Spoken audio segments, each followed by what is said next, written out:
अस्सलाम वालेकुम सर। मेरी है फालिज है मैं दूसरा पेशाब की नाली है जो बार बार खून आता है तो मेरे को मेरी मदद करो। मेरे को जो बापू जी ऐसी मैं ला बैठा सारी रात खत्म हो गई।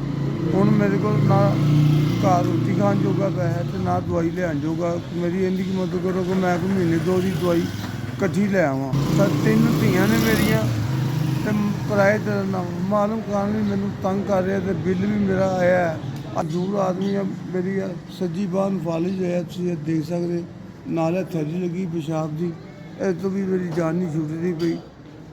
ਮਜ਼ਦੂਰ ਆਦਮੀ ਆ ਗਰੀਬ ਆਦਮੀ ਮੇਰੇ ਕੋਲ ਇੰਨਾ ਨਹੀਂ ਹੁੰਦਾ ਕਿ ਮੈਂ ਇੱਕ ਟਾਈਮ ਦੀ ਦਵਾਈ ਲੈ ਆਵਾਂ ਤੇ ਲਿਆਦਾ ਮੇਰੀ ਮਦਦ ਕਰੋ ਮਿਹਰਬਾਨੀ ਕਰਕੇ। ਮੈਂ ਬਿਮਾਰ ਆਦਮੀ ਹਾਂ 3 ਮੇਰੀਆਂ ਜਵਾਨ ਧੀਆਂ ਨੇ कमान वाला मेरे तो सवा कोई नहीं अल्लाह का आसरा है तो मैं ही डिग पिया तो कमाना किन्ने में इस करके मैं तुहाडे को आया वां। तुहाडी बड़ी मेहरबानी मेरी मदद की जाए ताकि मैं अपनी दवाई ले आवां कोई घर च राशन पा ला बिल जमा करा मेरे 2-3 मसले हल हो जाएंगे तो मैं तुहानूं दुआवां देवांगा।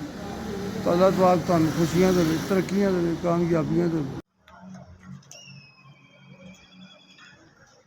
SVS अल्लाह तुहाडा भला करे तुहाडे इस दारे दा मालक तुहानूं होर कामयाबियां देवे तरक्कियां देवे खुशियां देवे पाक परवरदिगार कि तुसीं इस तरह मदद करते रहो। मालक तुहानूं कदी किसी चीज़ की थोड़ ना देवे।